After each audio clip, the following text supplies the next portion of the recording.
Right, we're live. Good evening, everybody, and welcome back to the channel. We're finally here. Hi, Seago. Currently, we've got Seago guitarist in, we've got Mandy Bear Phillips, and we've got On the Road Australia. Tonight, we've got the usual panel. We've got Julie from Unearthly Wanderings, Hello. and we've got Sam from Life After Life Productions, which is always a mouthful for me to say, Sam. I always get paranoid I'm going to say that wrong. Oh, Um, long time no see. Yeah. Right. Tonight, we're just going to do a general chit chat talking about various things. No set topic. And if there's anything you want to discuss, people in the channel, just type it in chat and then we'll discuss it. Right. The first thing I want to discuss, I've just been talking to Julie about it, is I actually read an article online the other day that has stated that paranormal activity seems to be on the increase in Australia. I've just spoke to Julie about it, so come on then, Julie, give us your theory on why you think this is happening. All right. I kind of said that I hadn't really noticed an increase, not that I've been out a Mm-hmm. lot, but my theory is that Australia has always been one of those kind of old fashioned, eccentric countries in the sense that everybody kind of keeps their mouth closed about paranormal happenings. It's Mm-hmm. not talked about a lot. And I think that people are becoming more comfortable in bringing that out in the open. And so there's probably an increase of people feeling they can talk about it rather than the increase in activity itself. I think maybe it's the people talking about it that maybe have made it more commonplace. Mm-hmm. Yeah. You know, I'm Mandy. Mandy says hi, Brett. Hi, Julie and Sam. Hey. Um, I know we've been going through COVID for the last, 2 years now, is it? It's coming up Yeah. to. Yeah. Um, and there has been a lot of deaths worldwide. Do you think that's going to have an impact on the sort of things that are going to start coming through on the likes of spirit boxes and stuff? We'll start with Sam with that one. It's a difficult one, but just before lockdown, when things started kicking off in China, Mm-hmm. I was in the cemetery and for some reason I was pulled towards this grave, and when I read what was on the grave, it was somebody who died from the Spanish flu. Mm-hmm. And then the next day, or a couple of days afterwards, I was down at a beach in the north of Donegal, and I was doing a spirit box, and it just came out. We're all FUCKAD. It was kind of Nice. weird. You Yeah. know, so we can throw theories at it. Mm-hmm. We can throw theories at it. Because I was asking somebody who, let's say, claimed to be a psychologist and she studied dreams and the human mind, Mm-hmm. something like that. And I asked her about, what she thought of the paranormal. Do you think we'd ever turn our theories into facts? And she says, Mm-hmm. well, she had an interesting point. The last 20 years had seen a massive boost in our technology. The next 20 years could see those theories turned into facts or debunks with future technology. Mm-hmm. So it's very very it's a difficult one because we often we hear voices, we pick up EVPs, and we sometimes make assumptions, or we theories that what we're talking to is deceased people and stuff like that. Mm-hmm. And then, as you know, very often when you look at paranormal content on the TV and stuff, a lot of the paranormal activity seems to be geared around the 1800s and early 1900s and Mm-hmm. stuff like that. So it is it's a hard one to get your head around. Um, you know, I live in Ireland. 1847 was the Great Famine, You know, does that impact the paranormal? I don't really know. To be honest with you, it's very, very difficult. Do you get many communications, Sam, from people who claim to be from around that time?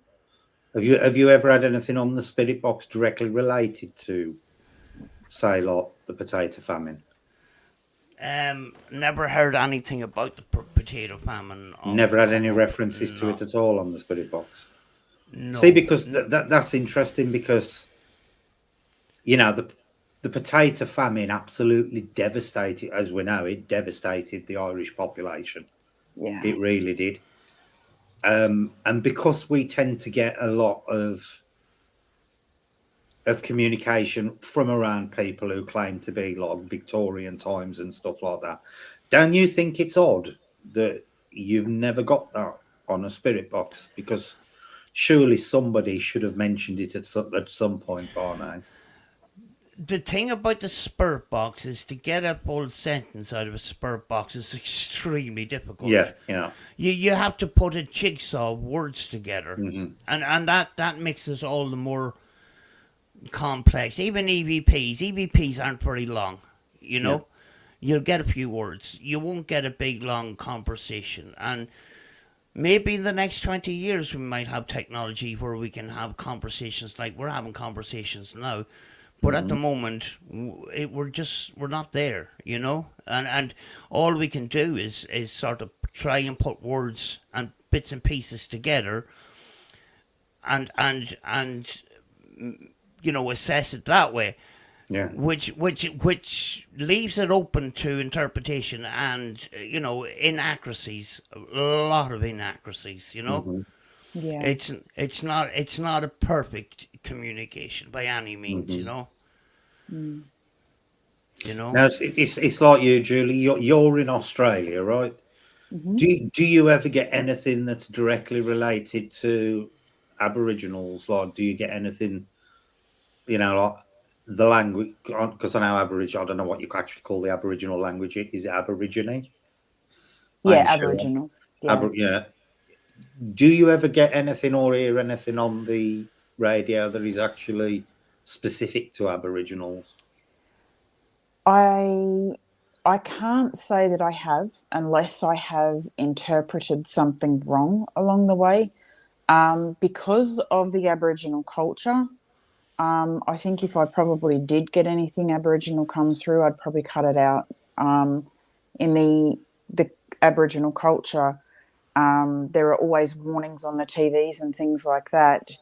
If there is someone in spirit that you can hear their voice or something that comes through from a person that's deceased or their gravesite, it's kind of frowned upon to have it recorded. And if it is recorded, usually you give a warning so that the Aboriginal people won't watch it because they believe it traps the spirit or something. Yeah. All right. But no, I don't think I have. See, because the as we know, the Aborigines, their entire culture is spiritual in it. You know, It is. they've got the dream time and stuff like that. Yeah. Do they treat the paranormal different to how, well, I don't know what you describe, colonial Australians? Is that the best way to describe you lot? Yeah, probably. I've got a bit of both sides, so Yeah. I So do they treat it different?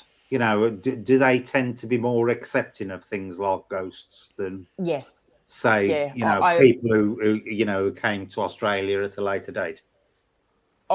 In my opinion, they do.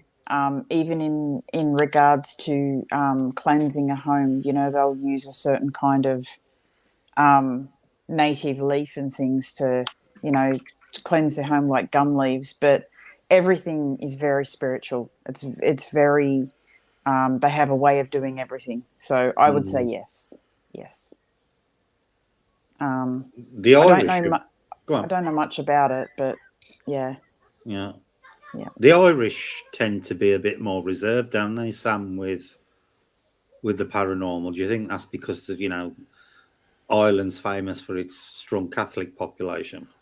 Yeah, very, very much so. I mean, like I did see a while back, a person going into a cemetery during the day and doing a spirit box session, and he met this old guy, and he's great into the stories and the myths Hmm. around the area and stuff. And this old guy, he was giving him great information. The next day, he went down on his own to do a spirit box session in the I know which cemetery, video you're talking about. Yeah, go on. and his son turned up in the car. Yeah, And I yeah. mean, like, he followed him around the graveyard. It Hmm. was got to the point where the guy was up against the wall, afraid of getting hit. Yeah, He yeah, was afraid of assault. And so he decided he'd leave the area, and that he was live at the time. yeah. I remember Got this into video. his got into his car, went to a castle, and at Yeah, the entrance of the castle, the car drove past and yeah, started shouting abuse at yeah, him again. yeah. I remember And seeing that. the guy nearly just gave up on what he was doing altogether, like, and Hmm. Oh and wow. yeah, it's you know it's there's loads and loads of ghost stories to talk around the fire and stuff. But even the people of Sharon Rectory and that, around the area, they were getting hassle about the activity in their house. They were getting mocked and Hmm. on the street and stuff. Yeah, You know, it's a weird one because it's there's loads and loads of folklore and ghost stories, even things about fairies and elementals. It's steeped in that kind of history. Yet, if you talked about your house being haunted, you got mocked. yeah, It's starting to sort of turn around because it's sort of gone more mainstream with yeah, TV and yeah, yeah. YouTube and stuff like that. But yeah, I'd say some people don't believe that you should be going into a graveyard or cemetery Hmm. and calling out the dead because Yeah. Mm. the dead are supposed to be in heaven, and I think Hmm. it's got a lot to do with the strong Catholic faith, which is kind of dwindled over the last number of years. It's not as strong as it was, but there is the older generation that are steeped in that Catholic religion, and talking to dead people is just not is frowned upon. Hmm. Yeah. You know. Now, Mandy's put in the chat where we were talking about what you were saying about the Aborigines don't like seeing, anything to do with spirits and stuff. Mandy's put, similar to Native Americans, years ago, they wouldn't have their photograph taken as they believed it trapped some part of them. Don't you think that's interesting? Our cultures, thousands of miles apart, develop the same kind of beliefs. Yeah. Similar interest. Yeah. Definitely. Yeah. It kind of Para-urban. makes. Go on, Yeah. yeah, sorry, go It on. makes you wonder. Yeah. I don't know. I've often kind of thought about how beliefs have overlapped in different countries and how we have all of these different beliefs, but if you look behind them, there are so many similarities at the same time. Yeah, yeah. Yeah. Para-urban Ontario with Derek says, here in Canada, it's 50-50. As a Christian who is into the paranormal and supernatural, the Christian community thinks you're into the occult.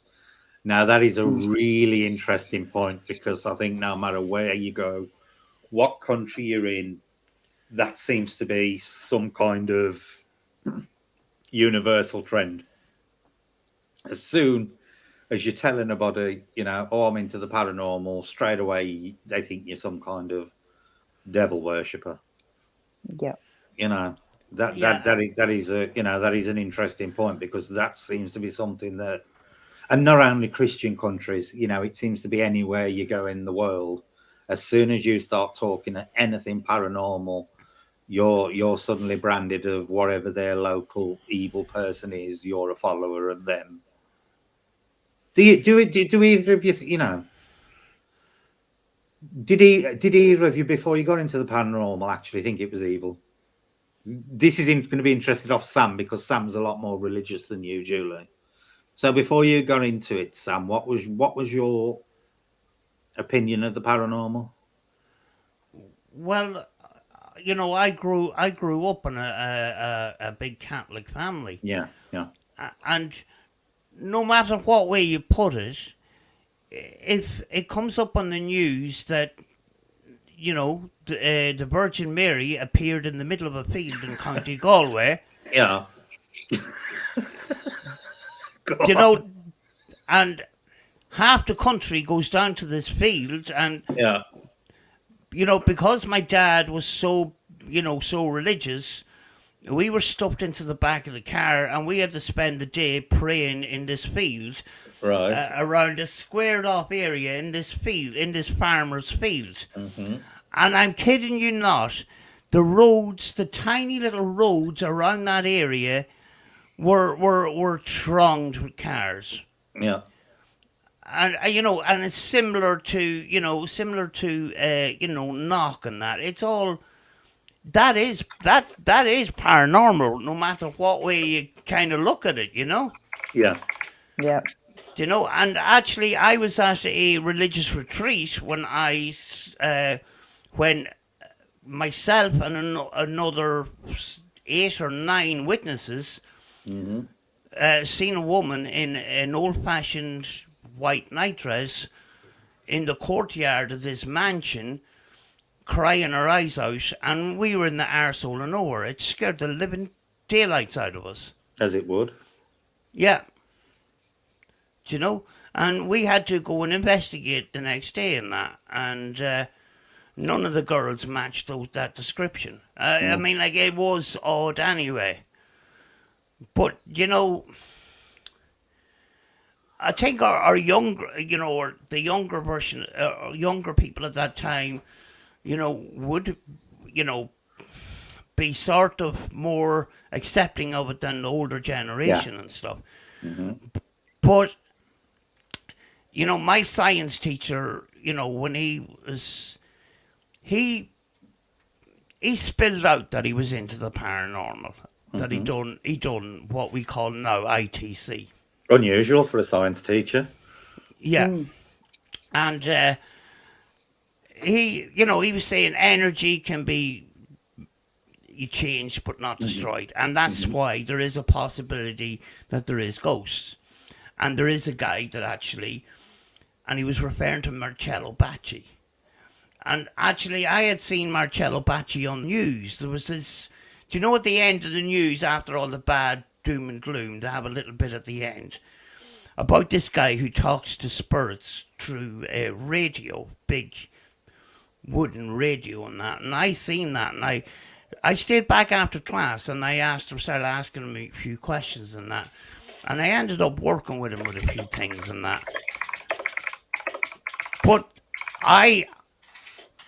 the amount of abuse that I got from everybody in my class, they were going boo, and taking the piss and stuff. Yeah. And it wouldn't happen now because it's more and more accepted.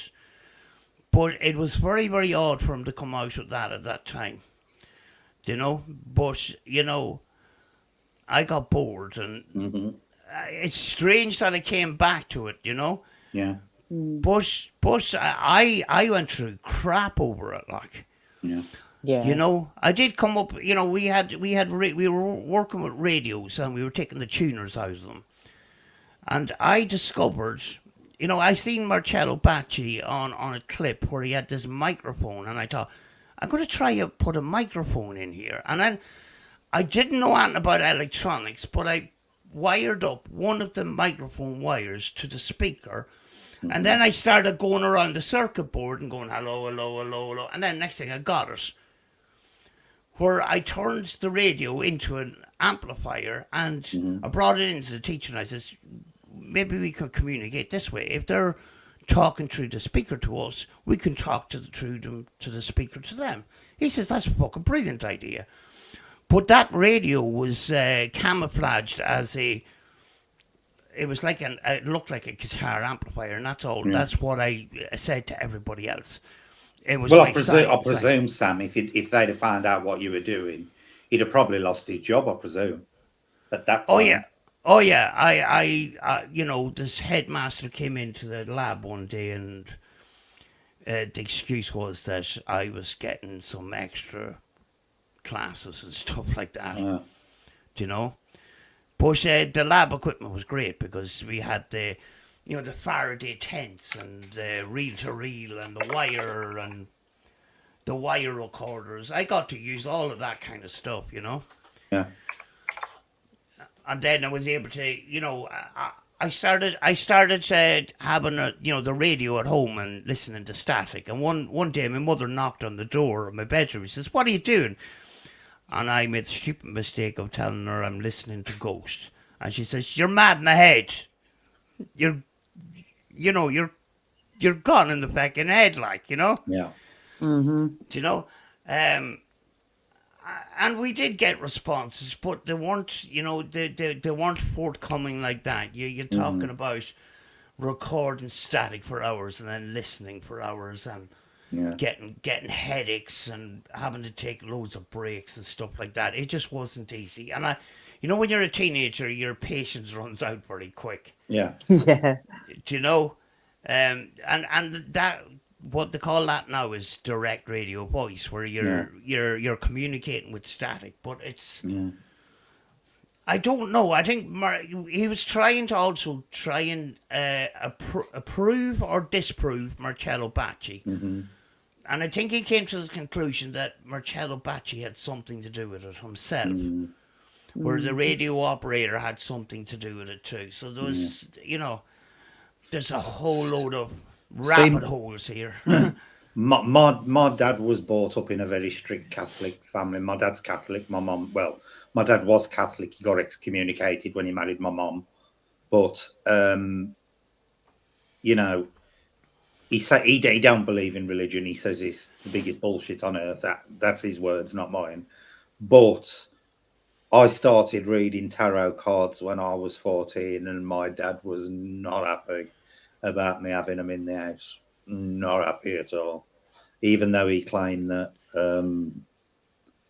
he'd got no religious connotations as such. I do think it's in great. If you're brought up with it, I do think that, some of the values rub off, shall we say. But he was far from happy about it. He went on and on and on about my tarot cards. He was never happy about him being in the house at all.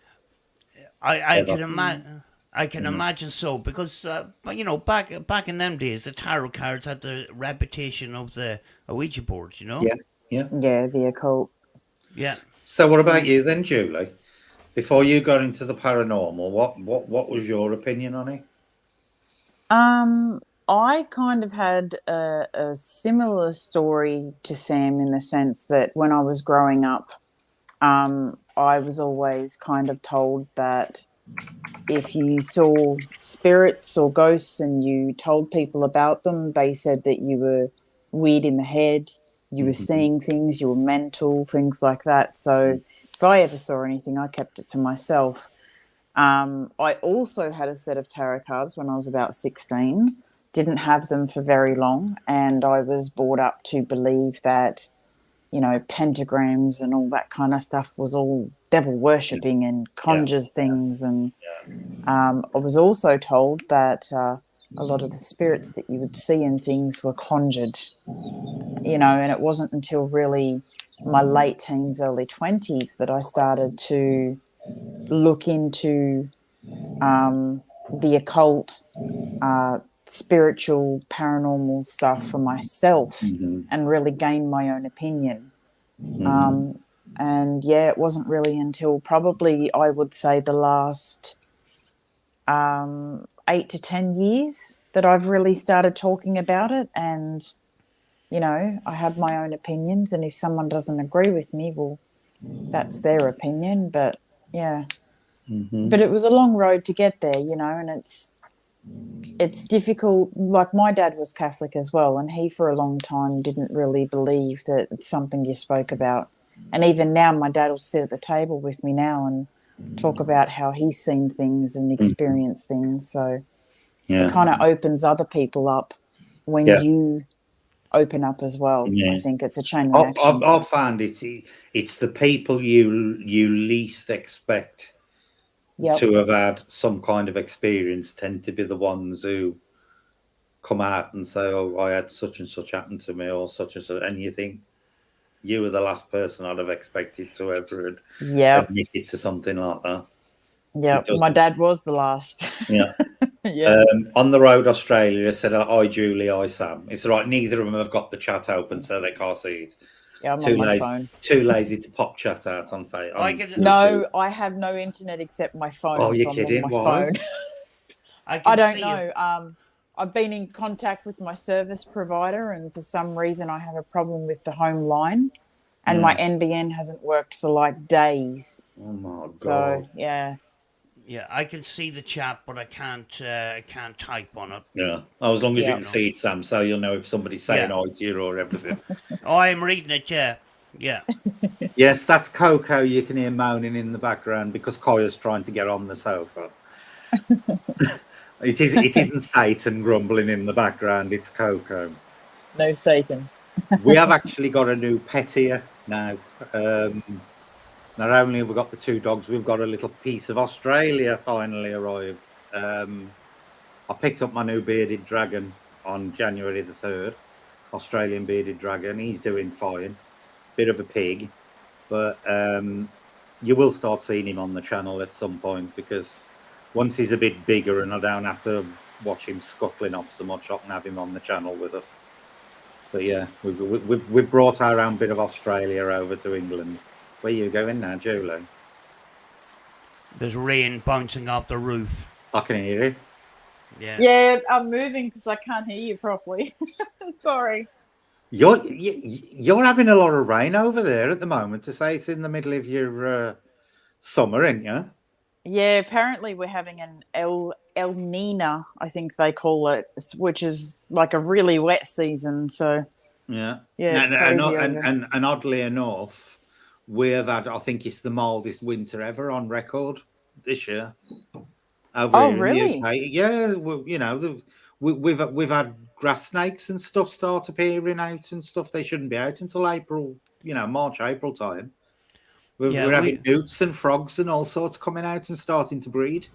There was one of the days over Christmas, and I was down at the beach and that, and it was like a summer's day. Yeah. And then it went cold for about 2 or 3 days. It went flipping really, really cold, and then it's back mild again. But we are getting a lot of rain. It is. Well, usually we have really, really, I mean, I can't speak for every part of Australia, but where I am, last summer we had some days that were way up in the 40 degrees Celsius in summer. Well, if you think, Julie, 2 years ago, Australia was in the middle of the bushfires. And we were. Now look at the difference now. Yeah. This year we're almost 10 degrees colder. Yeah, I noticed Kim posted the other day to say it was that flooded. She was stuck. Yeah. She's living on a little lot. The town's living on its own little island at the moment, by the sounds of it. Yeah, she was flooded in all ways. Yeah. And she said they got crocs in the local park, and I'm like, they'll get going out until they ain't going to come into town. Wow. I'd be like, nope. Yeah. Especially if you got crocs in the area. The last thing you want is your town flooding. And they start going on the move. Open your door one night to get to the bin, and there's 14-foot crocodiles standing outside your door. Croc there. Hello. But yeah, I do think it's interesting, the way people get into the paranormal. So what actually got you into it, Julie? I'll ask. I know why Sam did, but I'll ask her again in a minute. But what actually got you into the paranormal? I've grown up seeing a lot, so I've always had a keen interest in it, and I've always loved, the Wicca and the occult and all that kind of stuff. I've always been fascinated. And then I used to watch a lot of other people's YouTube. And so one day I thought to myself, well, why not I do it? Because I love the paranormal. And I just decided to delve deeper into it. And I think, that's pretty much the basics. Mm-hmm. Yeah. It's always been there. Mandy says that gave me an image of a pair of Croc shoes floating down the street. So come on, Sam, tell everybody what got you into it. Well, I'd be repeating myself if I go back and talk about the teacher, but there's been many years. Yeah, talk about the urban exploring bit that got you into it. I was looking at channels like Omar Gosh and Mosarji and stuff like that, and I was thinking I'd love to do abandoned exploring in Ireland, you know. And yes, it'd be great to get paranormal stuff and that, but highly unlikely I was going to get it and that. And I done a few houses. I went into a few houses and stuff like that, and then I got this opportunity to do a hospital. And I was in the hospital, and I was walking down this corridor, and I was going into this office area, and you know what, abandoned buildings, a lot of the time there's glass everywhere and everything. Yeah. And I stood on a piece of glass, and I didn't hear it at the time, but I got back, "You broke it." Now I didn't hear it until I got home, but Yeah. Omar Gosh always says if you hear or see anything in the background, let us know on that. So that's why I went through the whole thing, and I had the pair of headphones on. And I had to look at it before I went to bed. I always have to look at it in some way. Well, the hair stood on the back of my head when I heard this. I said, you know, there's nobody else there. And it's picked up on the camera's audio. Mm-hmm. And I played it about 50 times that night. I didn't go to bed till the early hours of the morning. Like, I was going, how is this, how is this possible? Mm-hmm. And then I just, I said, I don't know where this is going to go. I've been doing car videos, doing abandoned explore stuff. I want to try and get into the paranormal. So I started buying a few pieces of equipment. Well, first of all, I gate crashed a Paranormal Investigation. And then I started buying equipment and that.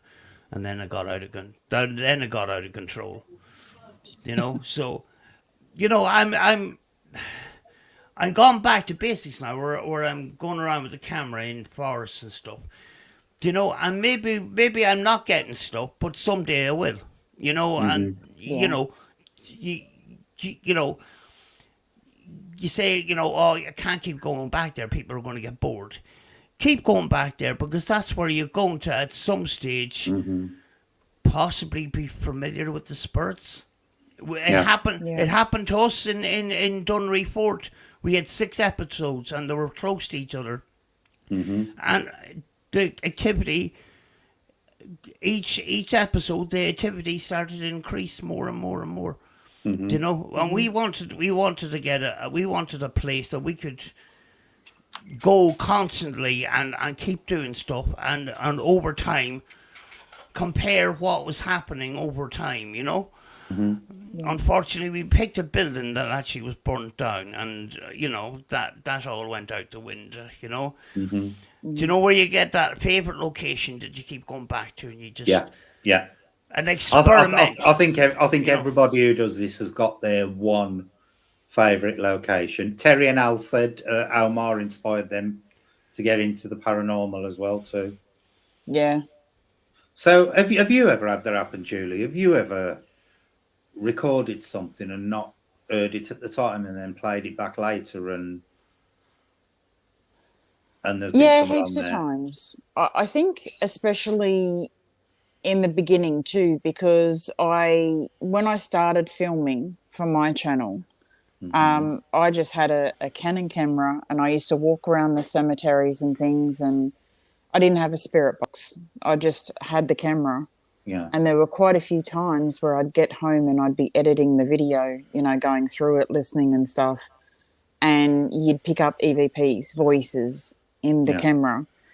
Sometimes, it's a learning process. Back then, there was a lot that I could hear that probably other people couldn't. Yeah. And now I've learnt to kind of maybe not point those out. But there are a few times where I've heard things when I've been playing it back that have blew my mind. Mm-hmm. Even to the point where I did have the spirit box on another time, and I had a little boy come through the spirit box, I believe, that was playing tip with me, because you can see the camera move, and the Yeah. spirit box made a noise like a knock, like a, and then you hear a voice say, "You're it now."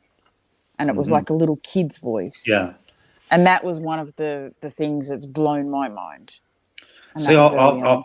I've never really had much luck with EVP. Mind you, I don't do it that often anyway. I ain't got Yep. the patience for it.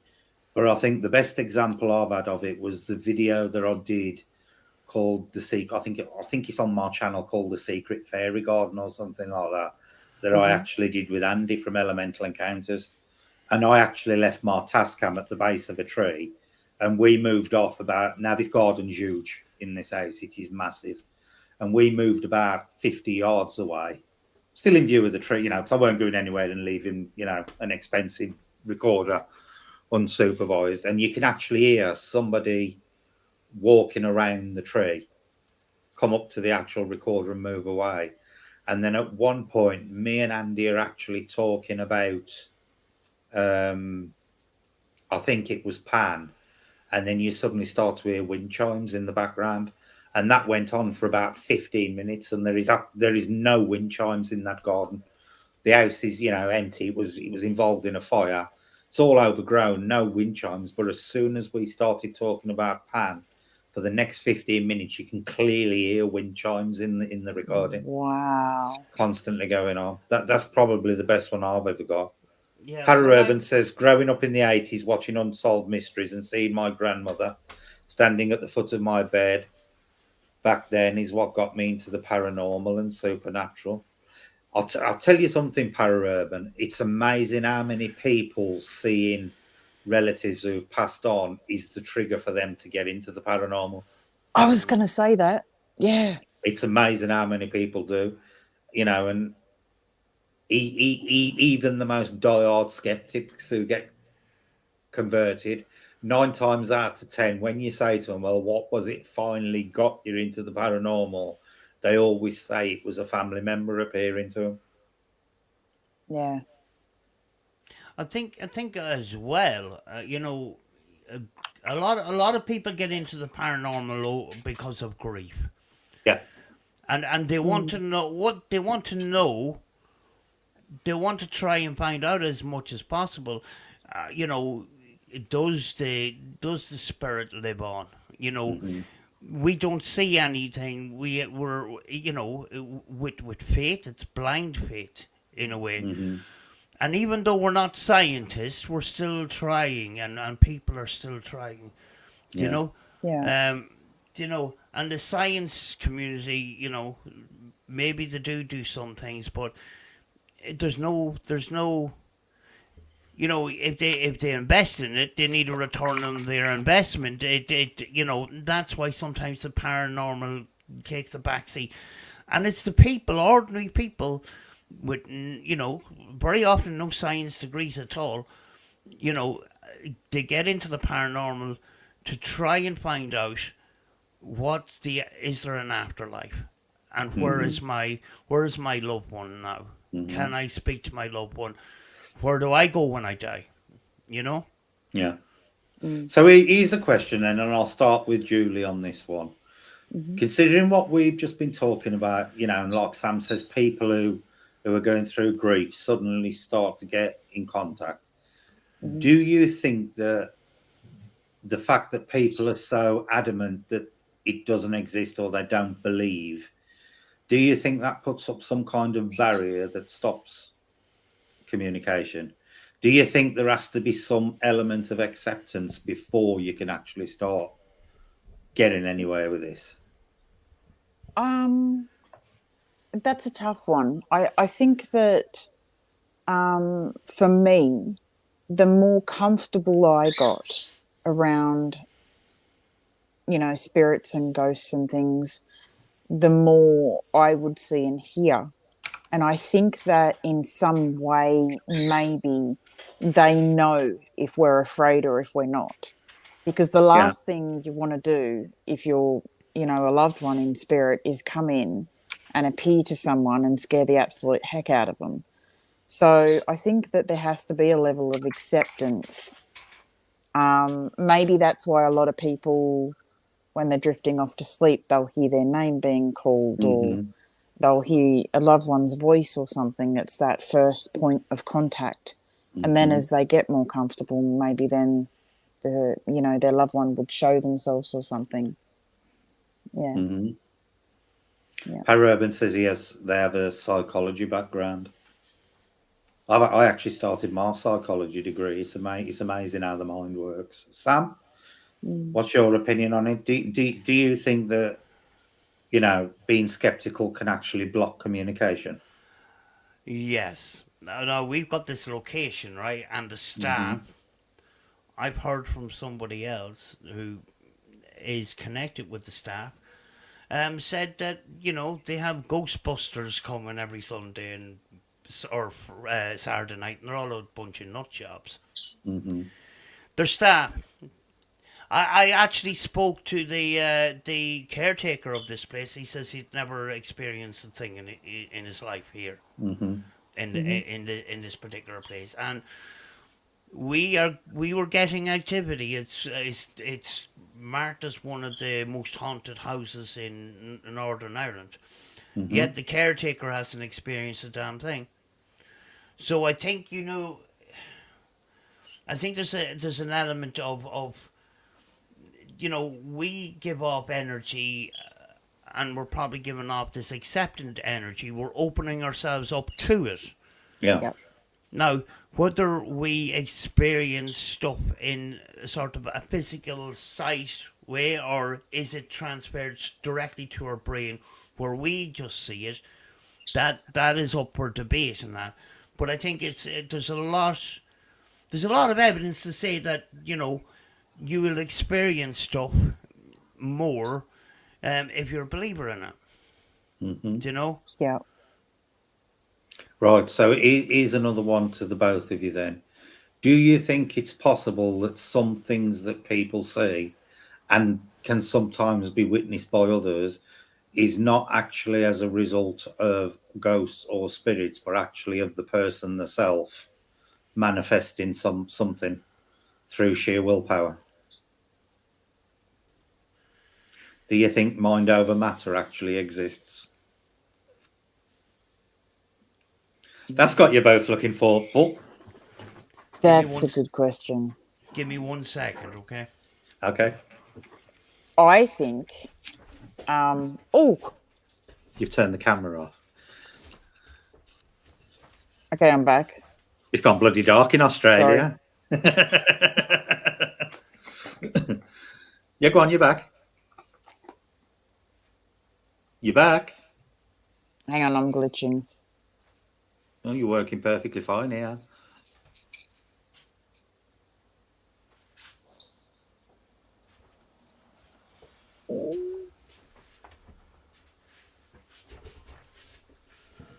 Not while I'm on here. Now you're glitching out. You're still streaming perfect, yeah. Now she's gone again. You're back. Can you hear me? Yeah, Julie's glitching out. Can you hear me, Julie?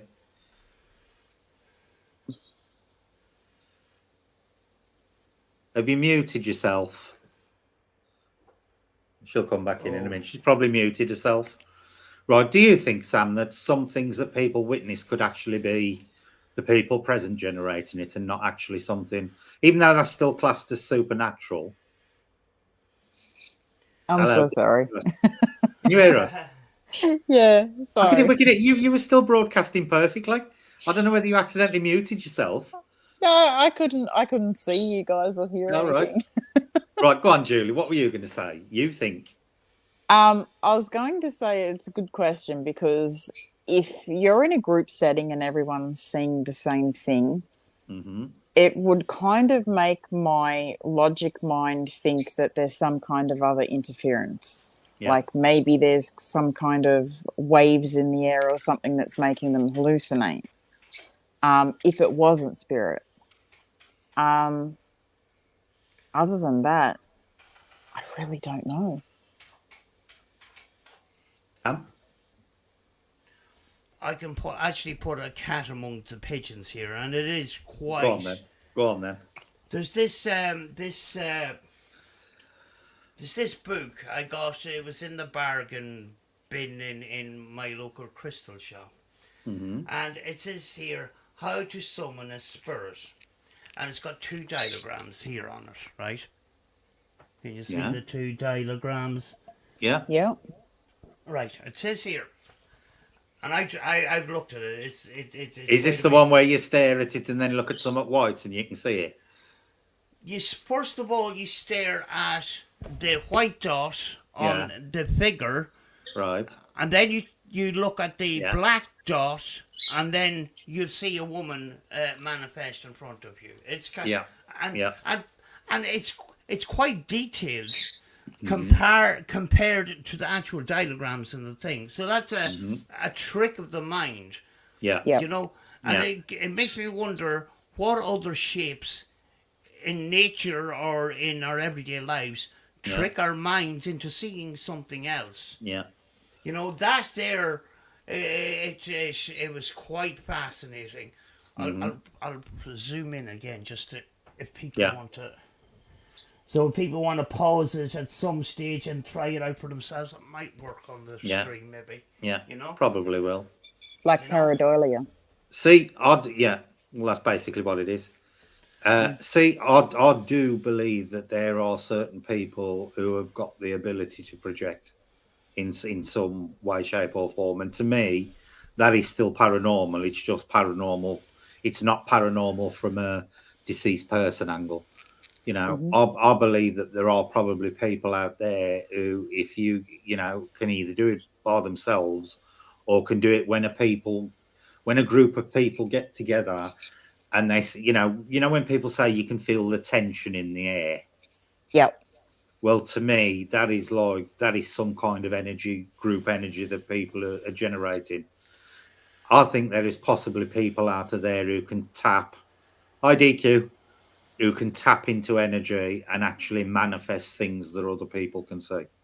I do believe that is a possibility for a small number of paranormal occurrences, because you do find that there are certain people that there does, and I'm not, they're not faking or anything like that, but a lot of paranormal stuff does seem to occur around them.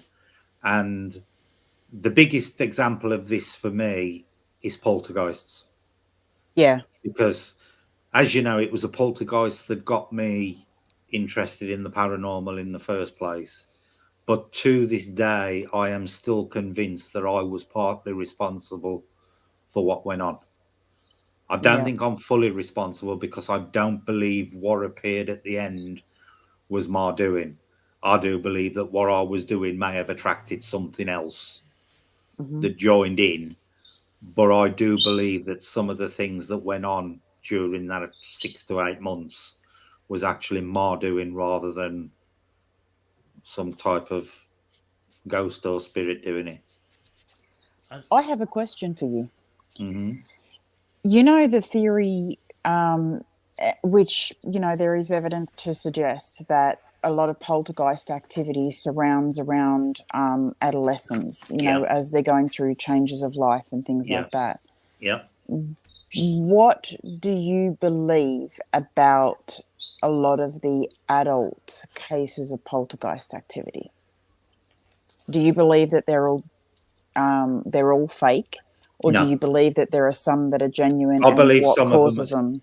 I believe some of them are genuine, because I believe, when kids go through puberty, there's a lot of chemical changes in the body and biological changes that affect the mind and the outlook and stuff like that. And I don't think that they are exclusive to, prepubescent kids. I believe you can. Certain adults can reach that state as well. So, I do believe that, there are cases out there where adults are actually subject to poltergeist activity. And I do believe they're genuine, but I don't believe they're spirit based. I believe, poltergeists, for me, and this is only a personal belief, but I do believe that all genuine poltergeist cases are not ghost based. They are actually as a result of the person experiencing them. Yeah. You Yep. know, and they do centralize on one person without a doubt. Yep. You know, I think it ties into a lot of what we were talking tonight, and what I'm getting from it is connection. Yeah. You know, Yeah.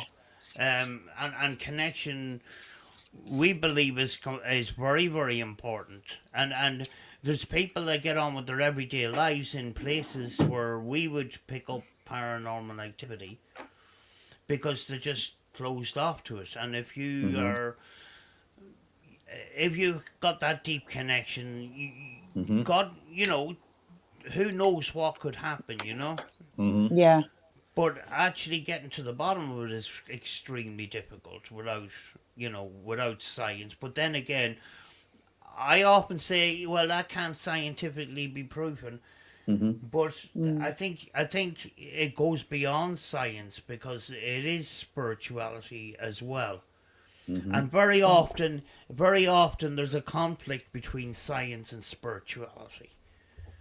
You know? Yeah. Definitely. We've got Like. some interesting comments for that. It's Yeah. Mandy says you were the battery, Brett. We are energy after all. That is actually a good way of summoning it. Anne says I've just answered and said I to Anne. Terry and Al said I believe they're drawn to you once they know you can communicate. I personally have never claimed to be able to speak to the dead, ever. But I do believe that, I was giving off some kind of signal that did attract something for me personally. That's how so yeah, I can agree with that.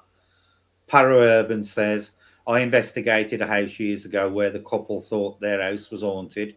It turns out it was that they were arguing a lot non-stop, so I believe they awakened something, i.e. a poltergeist. When this couple patched things up, it stopped, yeah. And that this is what I believe. I do believe that poltergeist activity is definitely related to emotional states, because I Yeah. think when people are disturbed in some way or another, they generate a lot more nervous energy and energy in general. And I do believe that is what powers it. Because science has proved we use what 5 to 10% of our brains. What's the Yeah. other 90% doing? And I believe once they start to do more, you know, research into the brain and such, I think we may be surprised what they discover and what the human race as a whole will be able to do in the future once those Yeah. areas of the brain start getting stimulated. Yeah, I think the five. I think the Hang on. Mandy says well, they've proven that brainwaves change during puberty. And then Paraurban said negativity brings about negative energy and negative spirits. As an empath, I'm trying to learn to ground myself. What were you going to say, Sam? um, it's believed that the 5% may not be 100% accurate. Mm-hmm. It's open to well, there's some Yeah. people say 27%. Mm-hmm. But you are right. A Yeah. lot of the brain The isn't vast used. majority of the Yeah, brain isn't used. yeah, Yeah. Anne says poltergeist is directly linked to emotions created by us, which then forms Mm. into activity. Yeah. This is why, and I don't really want to disparage other channels, but a lot of channels went through it for the last 2 years. They've had this um we're going to a poltergeist house mentality. Mm-hmm. It's been one of the buzzwords, and every time I see it, I actually sit there and I think, if you had ever actually experienced poltergeist activity at its finest, shall I say, you will know what you're saying and showing on those videos is total crap. Yeah. You Yeah. know, they're just jumping on the local bandwagon of, you know, what's the current buzzword? yeah. I don't even give them a second thought now. Really, it's entertainment. If you're Yeah, entertained by it, you're yeah, entertained by it. yeah. If you're not, you're not. hmm Yep. It's a different category. Yep. Yeah, Yeah, it's a it most completely different. certainly is. Yeah. Yeah, I So. agree. I agree. Para-urban, positive energy and negative energy do tend to attract different things. I do Oh believe yeah. that. For And sure. I think what a lot of people class as angels is probably the positive side of because I've always said I don't believe in angels, I don't believe in demons. I always say it on here, and I will always say it. You know, I don't believe the religious context of angels and demons, but I do believe that there are positive and negative beings, for want of a better word, out there. You know, and I do believe that whatever we give off can attract one or the other. I've always had the opinion too, like when you walk into a cemetery and people pick up a lot of stuff in cemeteries and that, I think it's what a lot of the stuff that we leave behind as humans when we bury others. Oh yeah, it's all the grief and everything, and you know,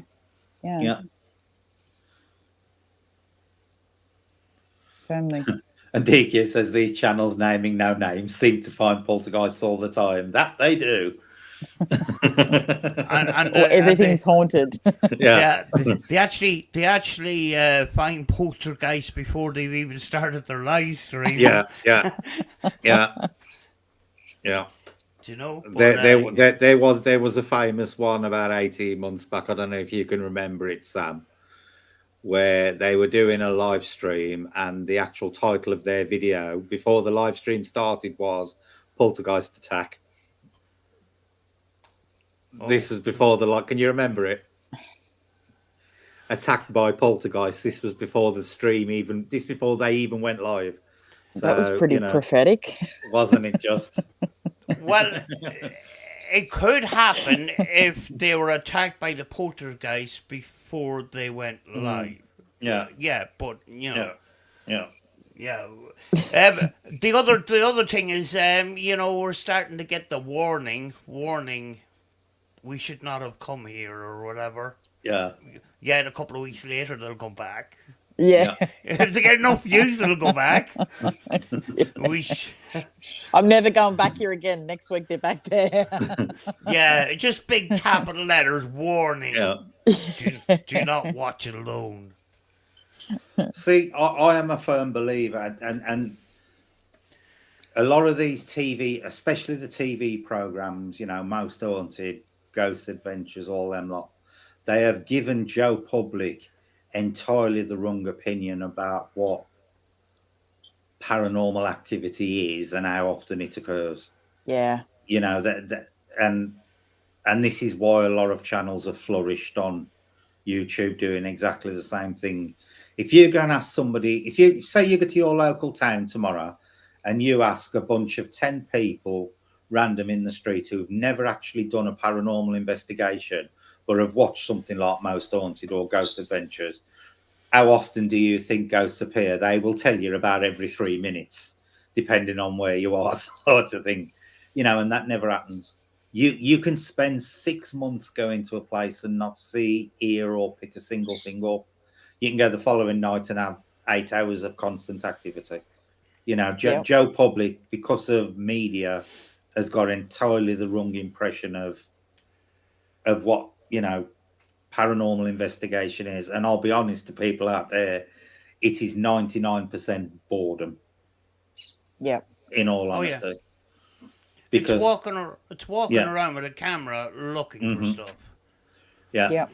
In fact, there's, you know, I sort of changed my content recently, and very often you're not going to see me with a bag of equipment. You'll see me with a camera walking around the place. Yeah. And that's what they do in the Far Eastern countries, you know? Yeah. Yeah. Do you know? You know, we've all done it when we first got into it. You go on your first investigation and you take half a laboratory with you. By the time you've got to your third or fourth, you're probably there with your camera, your K2 and probably a recorder, and that'll be about it. You know, go on. We have gone to places, and you've probably seen us where we laid everything out on the table. Yeah, yeah. I mean, like, it was feckin' ridiculous. Yeah. And you know, I come in and I bring in all my stuff and I lay it out on the table. I go, wow, look at all that, you know. And next thing, everybody else. And I thought, you know, I got more equipment than these guys. Next thing, I didn't realize that half the team hasn't arrived yet. And next thing, they have about 4 times as much as I have. I mean, like, they had big boxes full of batteries. I mean, like, they were like bullets. Yeah. You know, Yeah. I'm Yeah. now thinking, the thing is, we didn't use half of that stuff, Mhm. and the fact that we took them out of the boxes and laid it all out on the table meant that, you know, at the end of the night we had to put them all back into the cases and put them back Yeah. in the car again. Yeah. Yeah. You know, I when- always say to people, the best piece of equipment you can take to any investigation is yourself, yeah, because and I think the human body picks up more than anything. And I know, you know, you can't actually show on YouTube what your body is actually recording at that time, but there is nothing more surefire than your body when you're on an investigation to know that something is genuinely going on, the thing without a doubt. the thing too about I've seen some people they give you a tour of a place, right, for about 5 or 10 minutes, and it's a lovely castle or whatever. Mhm. Next thing, they just go into a room and they put the camera on some flashy balls for the rest of the night. Yeah. Yeah. I don't want to see that. Yeah. Do you know, you've got a castle. The way I looked at it, because I stopped looking at paranormal for a while and I started looking into night vision through the military and that, and their surveillance and stuff. Scope that whole place out. Leave no stone unturned. Yeah. And that the camera will give you visuals and it'll give you audio. It's very, very often underestimated. And you know, yes, the gadgets, you know, can be good and stuff, but you can't beat the camera. You really can't, you know? Yeah. Yeah, I take a bag with me. I still do that. And at the end of the night, I only ever pull two things out of it. That's the camera and sometimes the spirit box. Yeah. Same as that. So, yeah. Match says apps are just a scam. Don't get me on the apps discussions, because everybody on this channel knows my opinion of apps. Everybody. It's a difficult one. There is money making ones, and there's ones for free, and there's ones that are just entertainment and that. But if you mess around with audio, reverse it, and then you record it onto something, sometimes you'll pick up EVPs and that. But I've never actually got something that's really loud in that. Yeah. I've messed around with a French language. I've stretched it, I speeded it up, changed the tone in that, reversed it, chopped it up, and I got an EVP help me come up on it. And it's because that audio was a carrier for the EVP. Like people say, background audio support noise. The importance of noise, the importance of a little bit of static or whatever, especially with a good quality recorder. You know, put a little bit of static from a radio some distance away when you're doing your EVPs, and that static acts as a carrier for the EVP. I've picked up stuff making them and recording them, but you know, when I have them as MP3s on a card and that, I'm not getting anything. I always refer back to the radios. There's no more convincing app than Ghost Radar, is there, Sam? Oh, fucking hell. I like to fool around with the apps when they first come out, but I think, in my opinion, ask Sam about Ghost Radar, Julie. Oh, I heard about Ghost Radar. Oh God! I wanted Derry, Sam. I think the thing is, right, when you get these apps that have the sound banks in them, you can sit down and you can listen to it and you can hear things popping out of it left, right, and center. Yeah. But ask it a question and get a direct answer. Because I can't say, and I know other people claim this, but I can't say I've ever had a direct answer from an app. Yeah. So, yeah. Ghost Radar. See, but that's a danger you can fall into with the spirit box as well. Yeah. Because the amount of people who let the spirit box dictate the direction of the conversation is unbelievable. Where, you know, they'll sit in front of a spirit box and they'll say, right, I'd like to talk, is there anybody wants to communicate? And somebody goes, red. And they go, oh, you're wearing a red dress. And it's like, no, that was not that was not a direct response to what you asked. If they come back with a name or a yes, that is a direct response. If they generate some random word, they jump on it and then they'll ask another question and then they'll say, oh, so did you die in your red dress tomorrow? Oh, you're going to appear in your red dress tomorrow. And the conversation goes like that. And you think, you're not getting communication. You're just getting random words and you're making a conversation. You're making a story. I used to do that with Paratech, and I would pick every word that came out and make a sentence out of it. And sometimes it was flipping hilarious. And a lot of the time I was just taking the piss.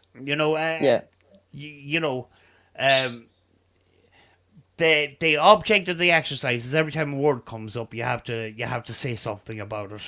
Mm-hmm. Like, when it says fear me, what do I have to fear? And then it'll come up with another word. And you try to build a conversation, and sometimes it can get really funny. Mm-hmm. To me, it was just a game, Yeah, Tom said something interesting there. He said, I personally think some paranormal groups treat investigations as a joke. What's your opinion on that one? I've seen it. Mm-hmm. Mm-hmm. I don't think... I'll tell a lie. I do think some people treat it as a joke. I do. I genuinely do. But I do think because of monetization and stuff on YouTube, I think a lot of people either feel obliged to come up with something, to justify putting something out there. And I'd rather see a video of somebody walking around, an haunted location for an hour and getting nothing than I would seeing somebody walking around the same location and fishing things out of the air just to make out they're getting some kind of proof. Mm. But I do think that monetization on these platforms is a big incentive for certain types of people, shall I say. Mm-hmm. I think if you're talking about, like for me, sometimes if I'm with other people, right, and I'm out investigating, sometimes you'll sit down and you'll have a joke between each other, and it's not about what you're doing. It's just like having a laugh and haha. I think like that sometimes you need that to kind of break up the investigation and keep yourself going, especially if it's a long investigation. If it's in, as what you're saying, making things happen, all that, definitely don't agree with that. And I've seen it a lot. So, yeah. Oh, Andy's just popped in. Hang on. Andy says from Elemental Encounters, hi all, dropping in to say hello and hope you're all well from me, Becky and Claudia. Hi, Andy. Hope you're all okay. Hi, Andy. Hello. Let's just read these. Because they are, Tom says, because they are robust in the way they contact the spirits. Yeah, agree with that. Mm-hmm. People who find bones in walls, let's not go there. Anne says it's just an income for some, but a true investigator wouldn't care about money. It's about the evidence, and that's right. Yes, that is right. That is right. And I don't think you should have, you shouldn't feel obliged to try and prove you've got evidence if you don't think you have. Just put the video, put the video up there, even if it's an hour of nothing happening. If people are genuinely interested in the paranormal, they will accept it for what it is. Yeah. You don't have to fish for proof, because 99% of the time you won't get any. You may get interesting things come through, occasionally, but these people who get things happening every few minutes in a video, it makes you wonder what's going on. For me, if I watch paranormal video and they are having stuff happening every few minutes, it makes me believe less than more. Yeah. If that makes sense. Yeah. I think some people go for the adrenaline rush and some people go to get spooked. Yeah. And they've already built the fear up before they've Yeah. even started. Like, say we Yeah. go into a cemetery and it's pitch dark, you're already, in the car on the way to the place, and it's going to be dark, it's going to be scary, and all the rest of it. And then they get their audience wound up. There was a certain YouTuber in the UK was a professional at this. Guys, I'm touching cloth right now. This place is fucking scary, and and he would want, what? Write in the chat right now.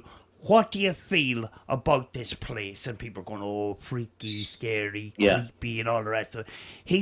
He's conditioning the audience to feel scared. Yep. And he was very subtle. Well, he wasn't very subtle at it, but he was fucking brilliant at it. He was. Yeah, he got results with it. Put it that way. Oh, big time, yeah. Paraurban says, when I investigate, I tell whoever I am with, I take this serious and I respect the dead. I'm not above having fun, however serious, and respecting the dead comes first.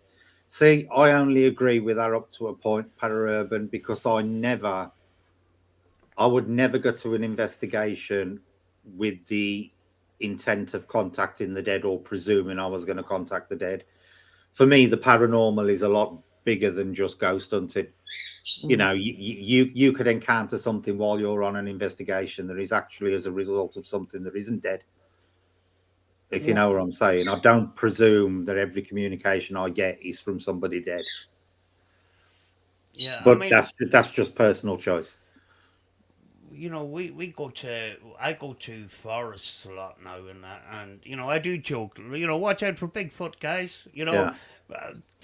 Deep inside, I'm thinking, just watch out for something weird. Mm-hmm. You never know. You could catch Bigfoot at one time. Hang on. Sam, Andy says, can you say 33rd for him before he has to jump off, please? 33rd. Is that all right? 33rd. 33rd. That always makes Andy's day. I remember one time I had a stream with Andy, and Andy was crying laughing. It was the funniest stream I've ever was on. Yeah, it was flipping hilarious. It's going to go down one of the greats. Like, fucking hell, it was so funny. Anne thought you said dirty turd. That's what I was thinking. It's a cross between a Donegal and a Mayo accent. Mm-hmm. But the thing is, I don't understand Derry language, and half the time I'm going into a shop and I go, what? Yeah, okay, all right. Thing is, you keep going, yeah, but when they ask you a question, then you're fucked. You know what I mean? You go, sorry, I didn't hear that. Yeah, I've done it loads of times. DQ's made a good point there. If you can't respect the dead, what's the point in respecting the living? Shame on them. Absolutely. Yeah. Do we remember the car incident with Jace that Halloween? I'm trying to remember what happened in the car with Jace. Yes, I remember something happening. Andy, I can't remember what it was, but I remember something going on with Jace in the car. You're going to have to remind me what it was. But DQ says, if you can't respect the dead, what's the point? But yeah, one of my biggest hates of anybody when they're doing an investigation is when they get confrontational and start getting offensive, and threatening and making rude comments to try and elicit a response. I do think that is the most disrespectful thing you can do. Yeah, I agree. Yeah, Anne says she's getting Tom to say it, but his accent is strong. Oh, yeah, I remember. Jace getting in the car. I'd never seen anything like it. Jace climbing into the back of the car. It was absolute. It was the night we went to. You remember when we did the Stone Circle video? I remember that on video. The Halloween to the Sowers, and Claudia came to pick me and Jace up, and Jace clambering into the back of the car ended up in the footwell down behind Claudia's driving seat. He totally missed the back seat. How somebody can miss the back seat when climbing into a car. And he basically ended up lying behind the two front seats in the back of the car. Yeah, I remember it now, Claudia.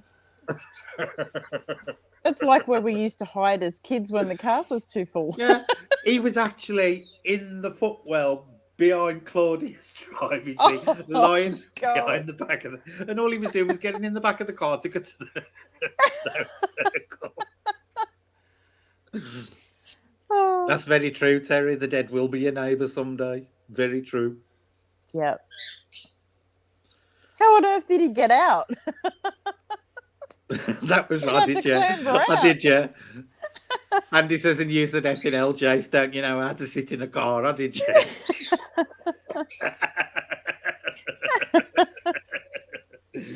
Oh, dear, yeah, I remember it now. It was funny. Oh, God. Would either of you two, do you think that there's actually something stopping them coming back and proving life after death? Because I do. I believe there's some natural law in place to stop people doing it. Yeah, because I would. So. I'd come back and tell people because that's just the way I am. So I've got the feeling that when you pass over or you move on to whatever the next phase is, there is some kind of natural laws in place there that prevent you doing it. Yep, I believe so as well. I believe that for a long time. I've spent a couple of three or 4 years asking those questions. Yeah. And when you have the spirit box on, you ask them fundamental questions. You're either going to kill the conversation, or you're going to be told no. Can't have it. You know, because that is one thing I've noticed whenever I've been using the spirit box, and I've been, and you get those sessions sometimes that are just spot on. And no matter what you ask, you get a decent response to. But the second you turn around and say to them, what's it like on the other side? It stops like that. It just dies instantly, cuts off. Well, either that or they completely ignore you.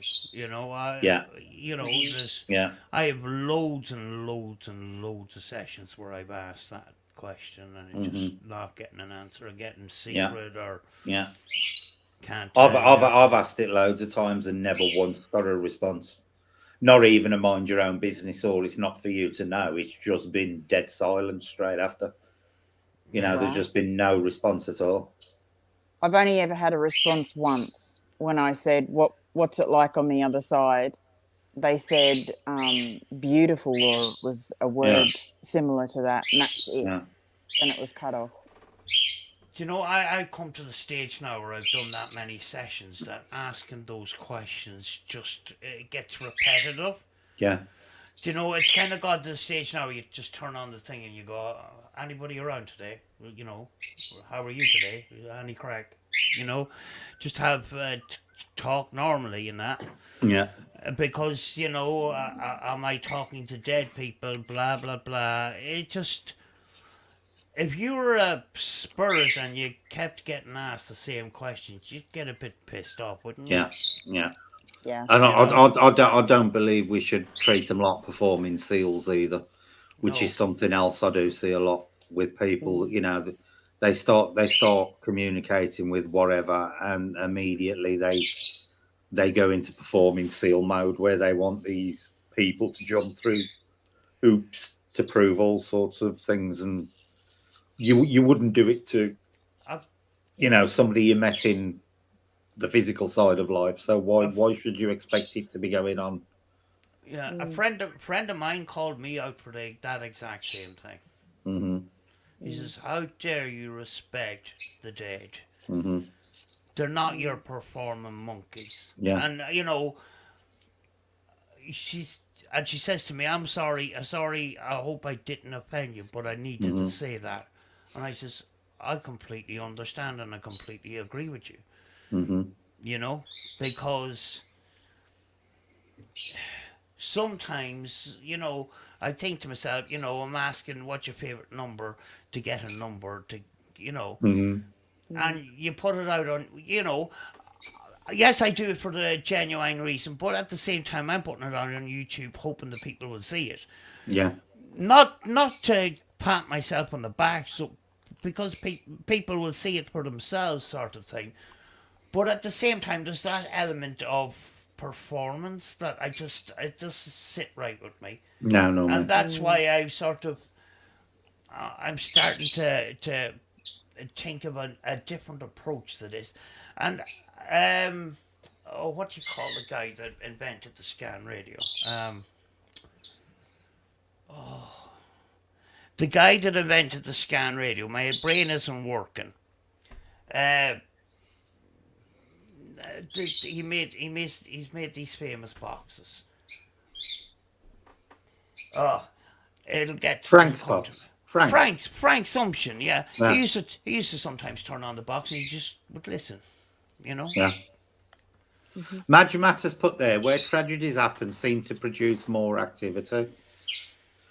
Personally, again, I think that is to do with emotional energy type thing because, obviously where there's tragedy, emotions run high, don't they? And I Yeah. think they are more of a residual thing where if stone tape theory is to be believed, and it's personally something. Hi, Jane. Jane says, "Hi, Sam. Hi, Julie." Hello. Hi. I do personally believe in stone tape theory, and I do think that it is possible to imprint energies onto the surroundings, and I think that's why a lot of paranormal activity that tends to happen at places of tragedy tends to be the same thing played over and over again, because I don't actually think it's a ghost as such. I do actually think it's a scene replaying. I think it's residual rather than Yeah. intelligent. I think you're right. I think that's why you can walk into a house and you can get nothing. And then you could walk into a hospital 100 different times and get something every time because there's so much energy Yeah, left yeah, behind in a hospital. yeah, Yeah. yeah. I absolutely hate hospitals. Even ones that aren't abandoned. I can't sleep in them. You just feel weird. It's very hard to. Yeah. I know you go through the. I know you go through the thoughts of how many people died on this bed and stuff like Hmm. that, but Yeah. the minute you go in the door, you get this heavy energy. It's Yeah. very hard to explain. You know. Yeah. See, I've said it loads of times on this channel.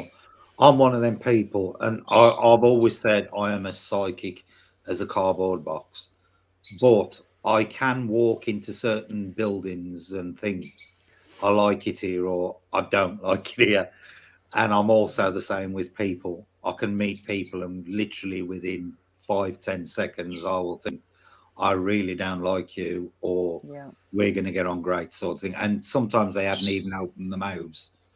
But I put that down to intuition more so than anything psychic. But, you know, like I've told the story before, when I was getting married, we actually went to this.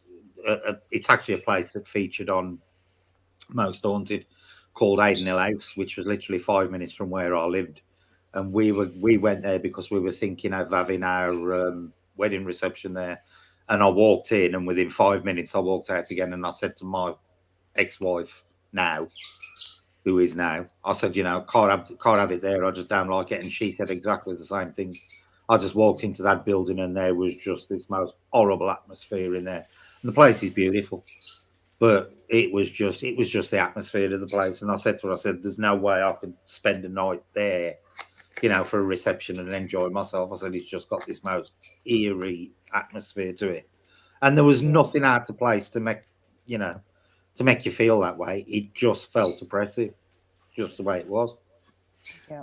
Thing is too, I like the way of going to a place, not knowing the history, and then it happened a couple of times where I looked up the history after I got home, and then things started Yeah, slotting tying in, into tying in. Yeah, because especially with, when we were working with the group, there was a few people that were psychics and that, and we get the tour of the location, but the psychics are not allowed to have the tour of the location because then there'd be too much information. So they have to sit out the tour, Yeah. you know,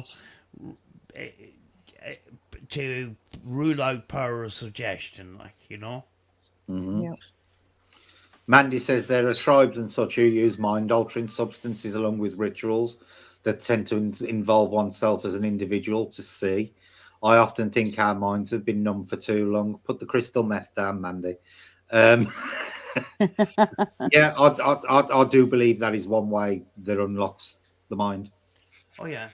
I do think there may be more to psychedelic drugs and stuff like that than people realise, because it was common with the Native Americans, and it is common with various tribes, as you say, around the world, where they chew or ingest various substances, and the visions and the trips they take tend to be quite insightful, shall we say.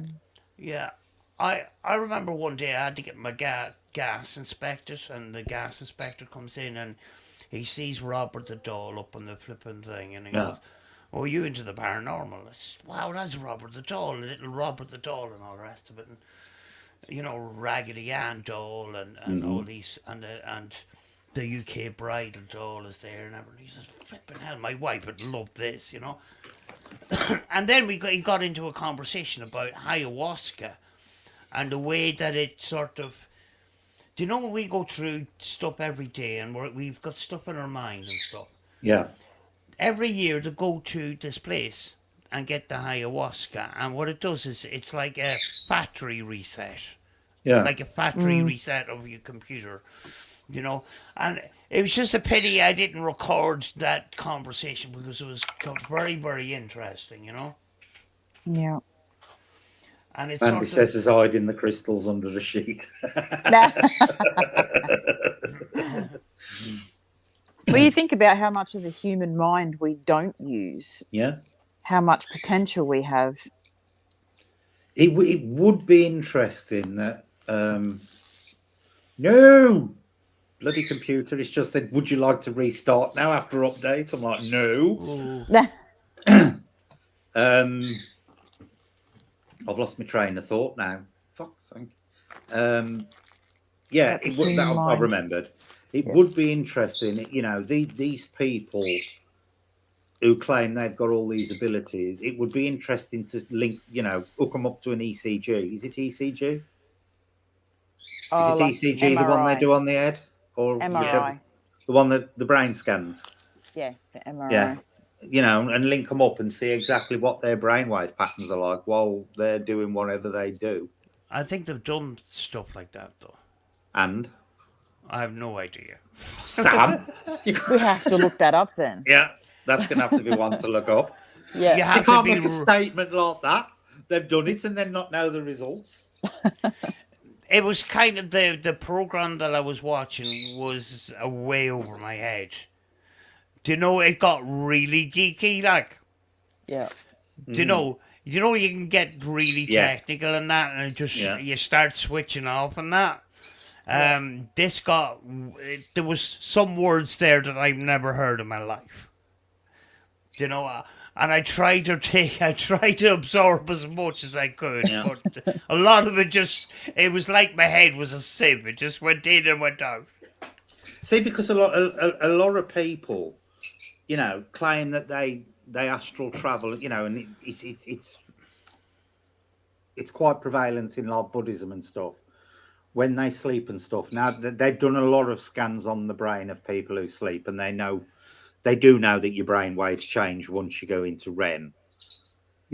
Could there be other areas of the brain where those kind of brain waves are going on and generating, whatever psychic phenomena there is?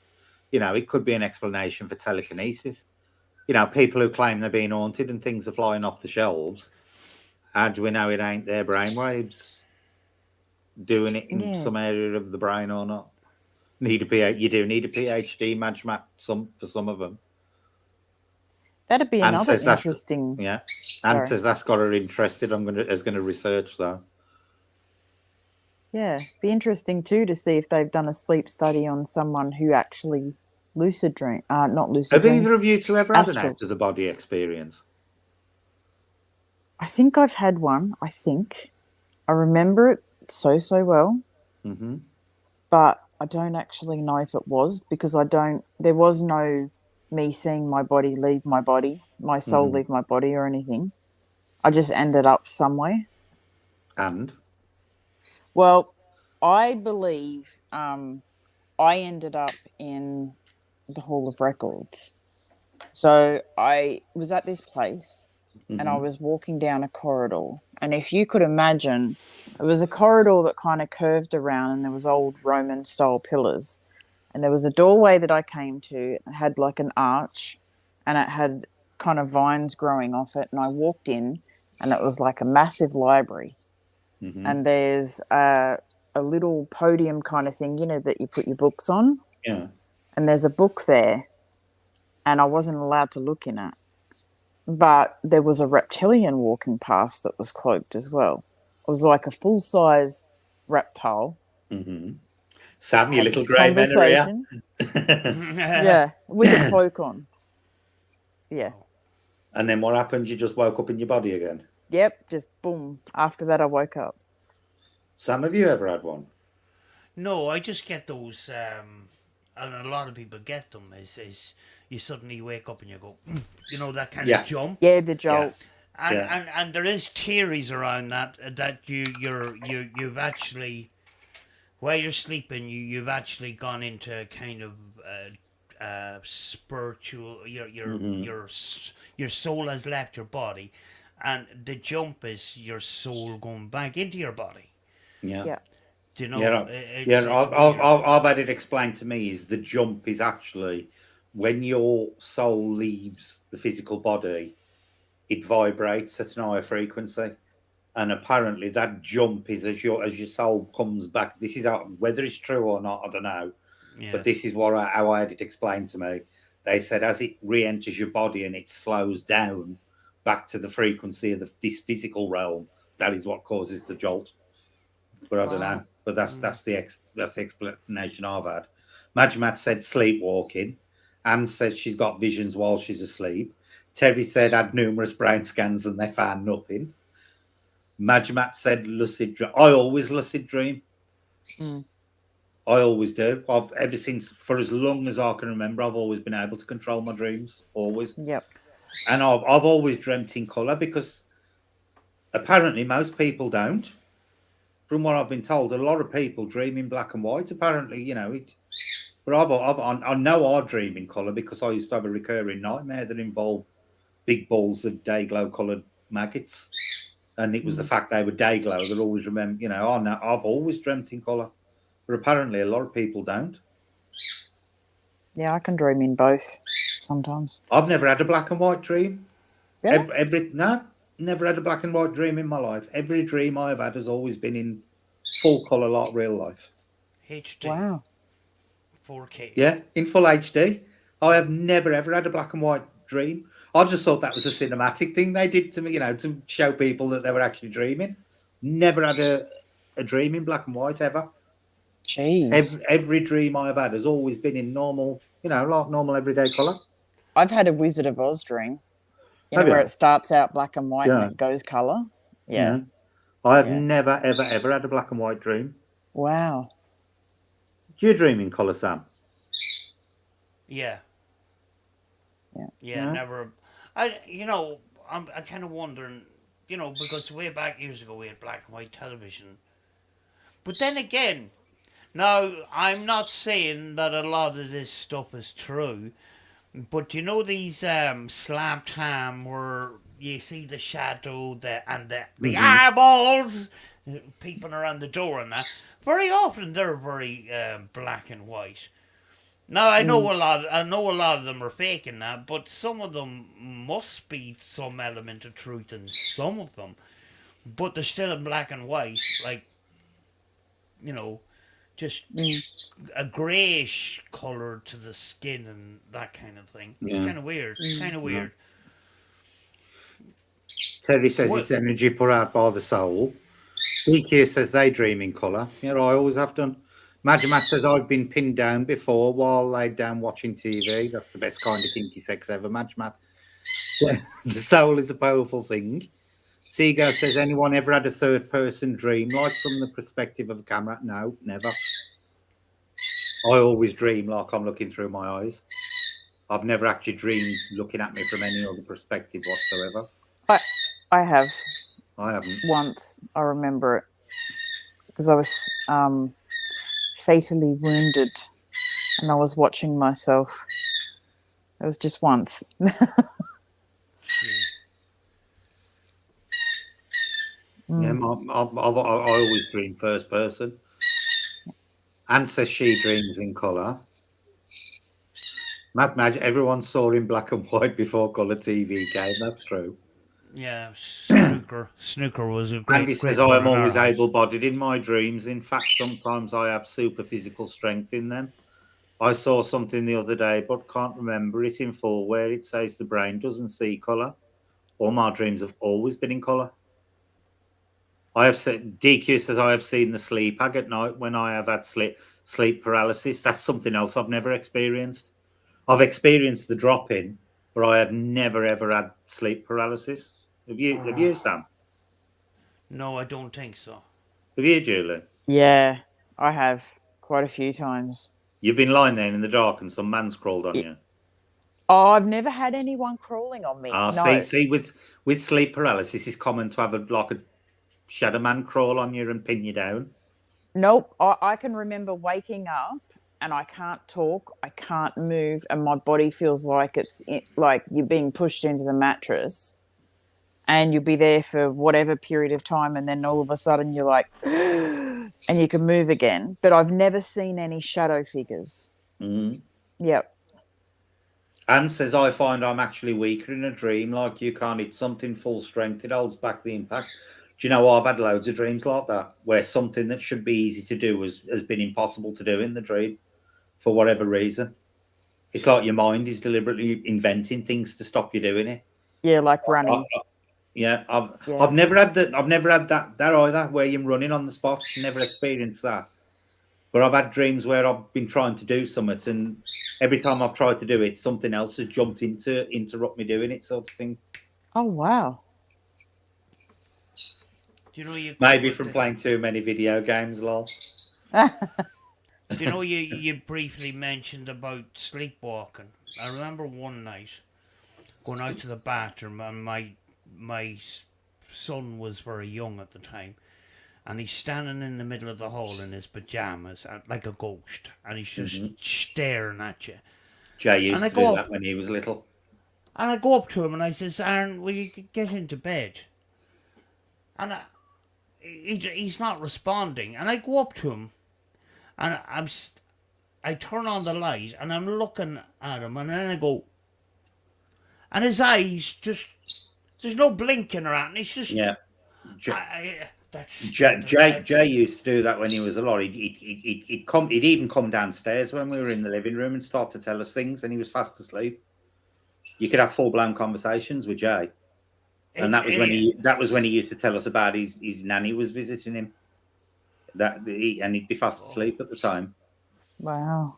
Oh, it can freak you out. Tara says that's interesting. What Tara's put. I truly believe that my husband shared a dream with me. It was so real. I bet it was. Have you ever had one like that, Julie? A what? Can't say I have.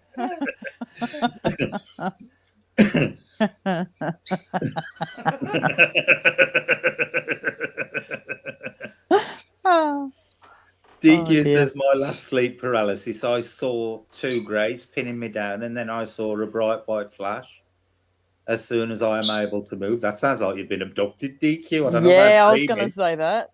Oh, my God. That sounds like abduction. Hope you didn't get probed in the bottom. Could you sit down for 2 days after? Yeah, inflatable donut. But that is something, and it's amazing how many people have experienced sleep paralysis. But it's one thing I have never ever experienced ever, and I wouldn't want to. From the stories people have told me, I wouldn't want to. No, When it's they're actually scary. just stuck on the bed and can't move. Yeah. Matt said I went to school with a girl who sleepwalked down the streets, and if lucky there was a neighbour saw her in her pajamas. My son used to walk all over the house. Luckily, we had eye bolts on the door, so he couldn't get out. But Jay used to sleep, but Jay would come into the room and have full blown conversations with you, or he'd be sitting. You'd hear him shout out. You'd go in. He'd be sitting up in bed, eyes wide open, and you'd talk to him, and he'd be answering you and telling you stuff, and then you go lie down, Jay, and he'd lie down and go back to sleep again. But he was asleep Wow. anyway. Yeah. DQ says it is hell, worst feeling ever to have. Yeah, I don't think I'd like it. I don't ever want to experience sleep paralysis. No. I've got to be honest. Not something I'd want to experience because, like I say, the stories people have told me about it, it is not a pleasant experience. And especially the ones where they have people crawl up onto them. That would be the ultimate freak out for me. You know, somebody climbing on you and you can't move. Mm-hmm. It's scary enough without seeing anything. I couldn't imagine seeing something in the room with me as well. Yeah. No way. It's amazing how many shadow men are actually connected to sleep paralysis. Yeah. It's one of the most common occurrences. Every time you mention shadow man, I'm looking at the jamb of the door. I was doing that earlier. Look at the eyeballs! And then you're talking about it before and Kaya pops up beside Brett, and I'm like, whoop! Yeah. Remember the stream we had, and Scott in the kitchen. Remember the stream we had, and the other co-host was looking and going, "Do you have a dog?" Yeah. And I should have said that. No, I don't have a dog. Because the dog was came up on the back of the armchair I was sitting on, and behind me was pure dark, and you just seen the shadow of a dog going. Mm-hmm. He's just there. He's just over my shoulder going. Your dog's funny though. The way it creeps up on camera.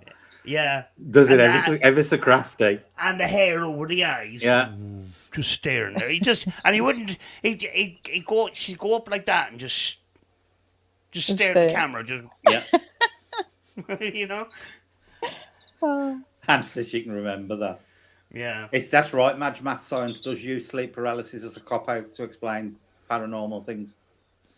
It does. I do believe that there is a scientific explanation for some of them, but other ones that people have had and their experiences I've explained, I don't think they're just dreaming. I do think there is actually something going on. Yeah.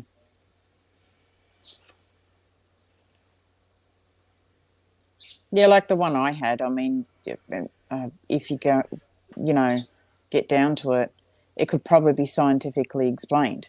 I've never seen anything paranormal while I've been in one. Mm-hmm. Could be the fact that my, brain wakes up before my body does or something. Still scary though. Yeah. A lot of people are, you see a lot of these groups, and what they do is they have this blind spirit box session, and what they're doing is they're basically turning off one of their senses. Mm-hmm. And it's true with sort of disabled people. If a person can't walk, their ability transfers to something else. Yeah.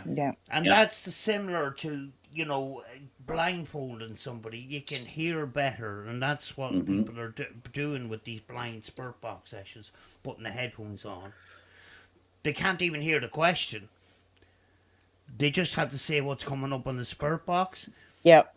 Very often, some of the time, they won't hear the question being asked and that, and they have to say what's coming up on the spirit box. And because they're blindfolded, their hearing is heightened up a lot more, Yeah. Mm-hmm. Do you think what we do actually encourages us to, do you think we attract things by doing what we do?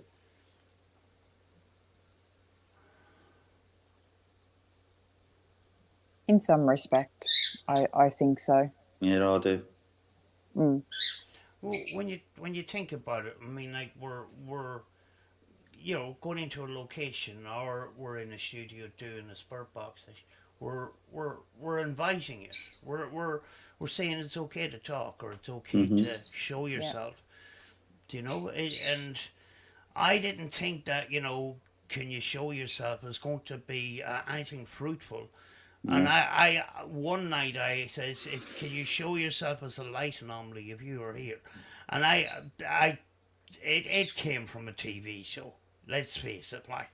But next thing, this light anomaly comes up the room, flashing as it goes into the corner of the wall, and there was no way that could have been an insect. It was just it was the way it was pulsing and going up the room, and I thought, you know, and I think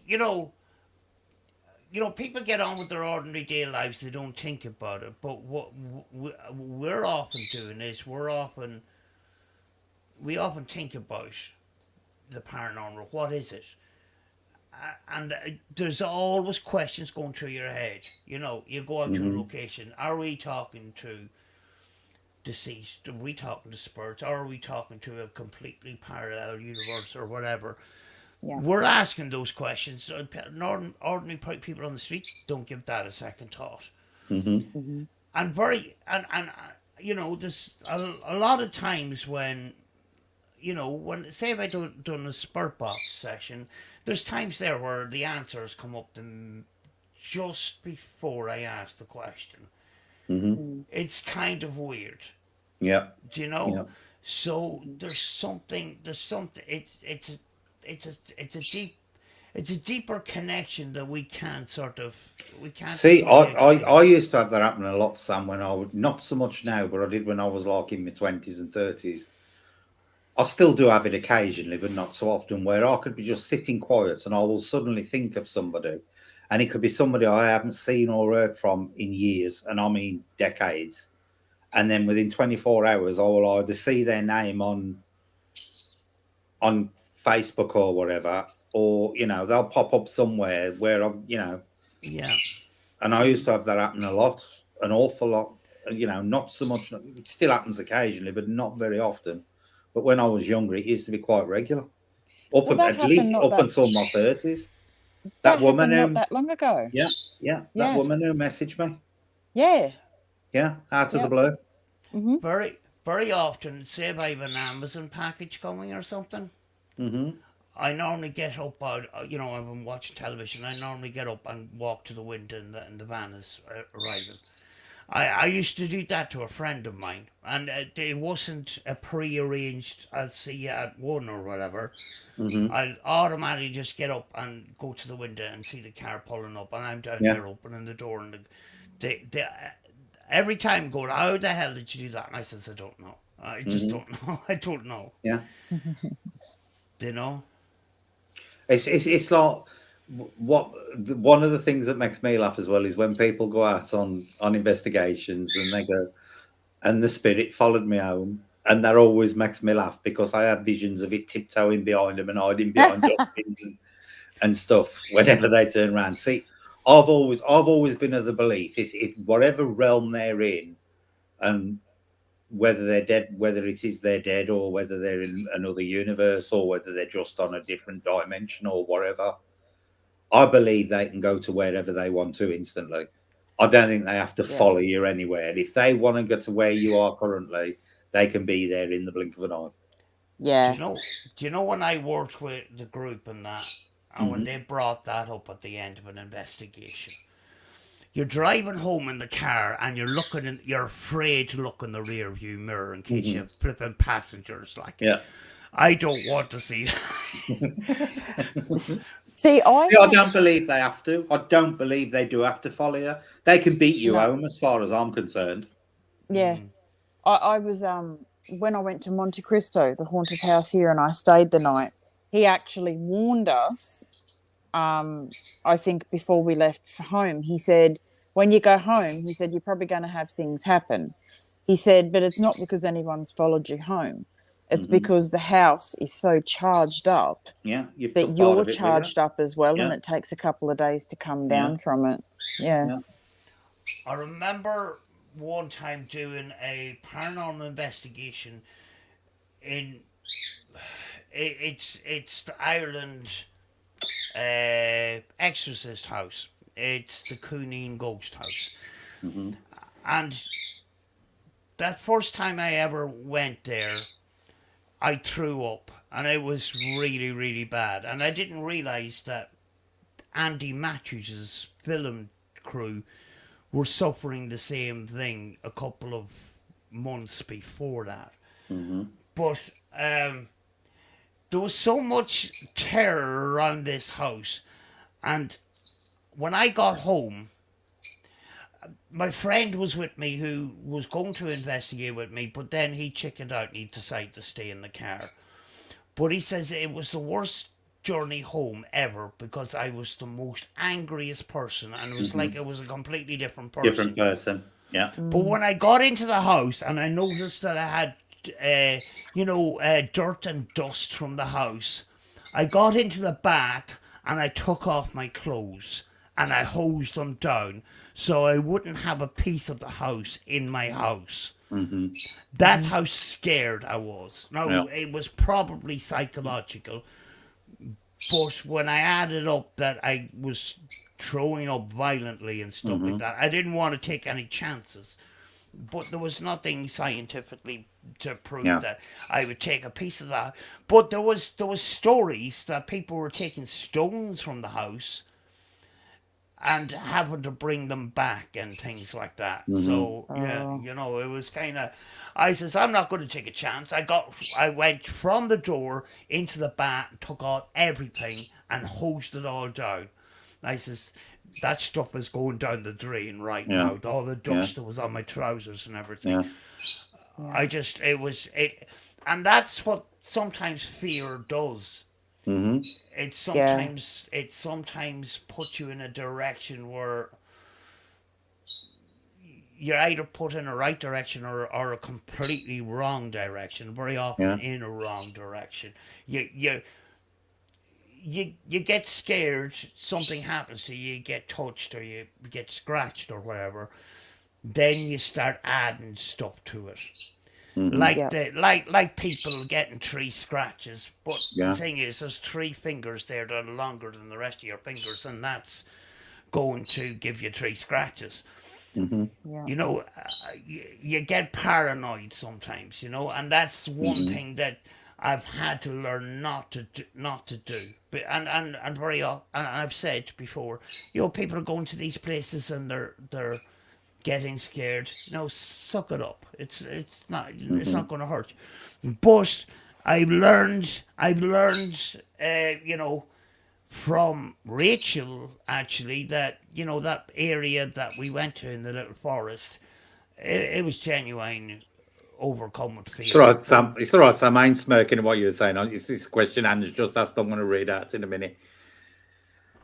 Do you think that we can truly protect ourselves from negative entities by methods such as crystals, prayer, holy water, etc.? My answer to that in one word is no. Sam and Julie? No. I think the best form of protection you have against anything like that is yourself. Yeah. It's your own mind, and if that can't protect you, nothing else can. Yeah. Sam? Yeah. I have a different answer to that one. I'm not 100% sure about crystals. I do like crystals. There is energy that produced off crystals. I can feel it. Mm-hmm. But I don't know about it protecting you. Prayer and holy water, I do pray. I'm a Christian. I am a Christian, and I do have faith. And we do when we're with a group, we do a prayer at the beginning to protect us and all the rest of it. I have had stuff in my life that doctors have said were pure and utter miracles, and that's why I do have faith. And whether it protects us or not is another thing, because faith is not something we can physically see, know. See, I'm of the opinion it ain't faith that protects you, it's belief. It's the belief of it, the mind. See, because the problem I've got with prayer, And I always find it weird is when people say, oh, say a prayer to protect yourself before you go in. The Bible specifically states that it is wrong to contact the dead. So why pray to a God who is not going to protect you against something that he is specifically stating you shouldn't be doing? That's my theological opinion on it. Yeah, at the end of the day, this, and a lot of people say, Yeah, there's two sides. There's science and there's faith. yeah, The Bible is not a scientific script. Do you know? Yeah, there is times that science and faith contradict themselves. yeah. You know. See, I'm of the opinion, Sam, that it isn't the faith that protects you; it's the belief in that faith that protects you. You believe in that. You saying that prayer is what actually protects you, not the faith itself. It's the belief, and faith and belief are two different things. Yeah. And that's just my opinion. That it's like I always joke on it. If you believe you can spray fart spray to protect yourself from ghosts, it will work, and it will work because it's the belief that it will work, not the fart spray itself. Yeah, And I've always said that. People have these, these bunches of sage. I have them myself, and I think there's more to it than that. It's a ceremony. It's a state of consciousness. What you're doing. You have to imagine that the negative energy is being sucked up by this smoke and then released out the window. You can't just go around and go, ooh, and it's all done. It's like spraying fly spray to kill flies. I think there's a lot more to it than that. There's a spiritual aspect to it. Do you know? I mean, like I'm not going to trample on a person's belief. Yeah. But some people you do see it on YouTube. Oh, we need to get the sage out. It's not a quick fix. It really isn't. There's a lot more to it. Yeah. There's a lot. See again, I think it all ties back to energy fields, because I think belief generates its own energy. And it is that probably protects you more so than anything else. Yeah. It disrupts whatever field is coming in, sort of thing.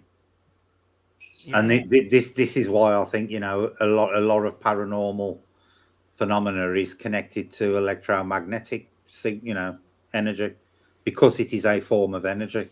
And I don't think EMF is the only thing that can do it. I think you can get things happening on various forms of energy.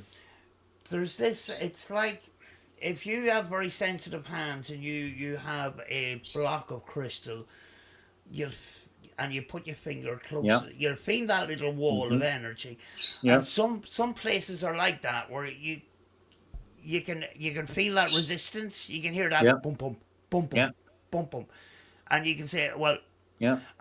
And I've seen Andy Matthews do it years ago, and I thought, no. But because my hands are very sensitive and I can feel the energy of the crystal and that, I can sometimes feel the energy in a room if it's sudden. If there's a sudden wall, you'll hear, you put your hand, you just gently go in and out like that, and then you'll feel that resistance on your hand all of a sudden. Yeah. Do you know? Yeah. If it's gradual, you kind of won't. You eventually put your hand into this kind of static kind of a feel. But it's not, sometimes it's not instant, but if it's instant, it's like going over a speed bump, but just this little jolt, It's pretty hard to explain. Tom says, will you be doing any more outside investigations, Sam? I really enjoyed the investigation you did last year in the woods. Tom says he's getting excited about seeing you in the woods, Sam. So is he going to be seeing that again?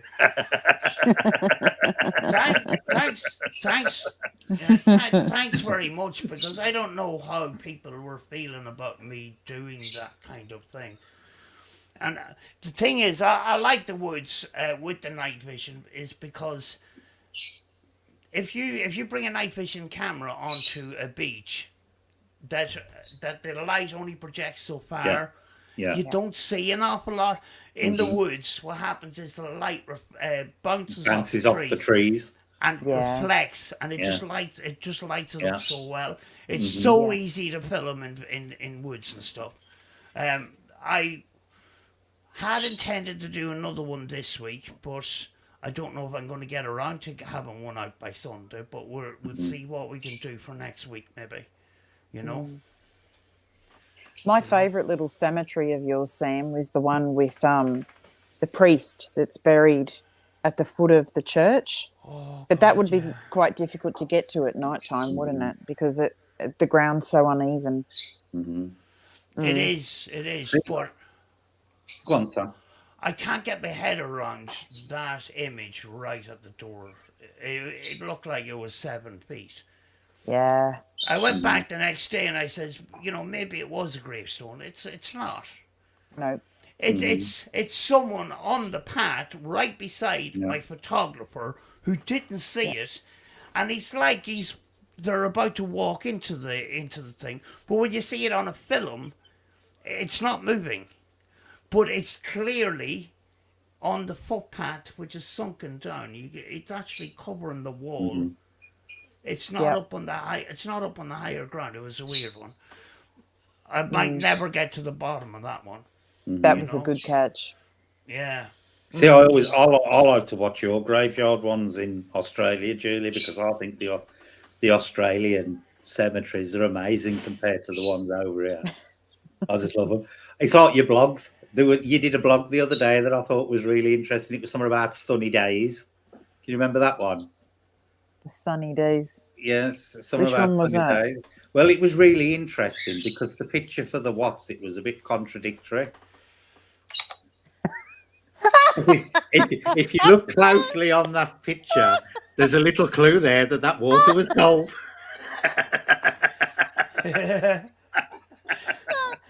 I deliberately put that in as the thumbnail because I thought this is going to give everyone kept a me laugh. warm in bed for weeks. If you have a close look, Sam, there's a very little clue there that water was actually quite cold.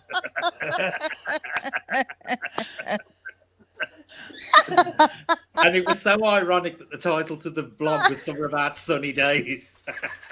Warm sunny days.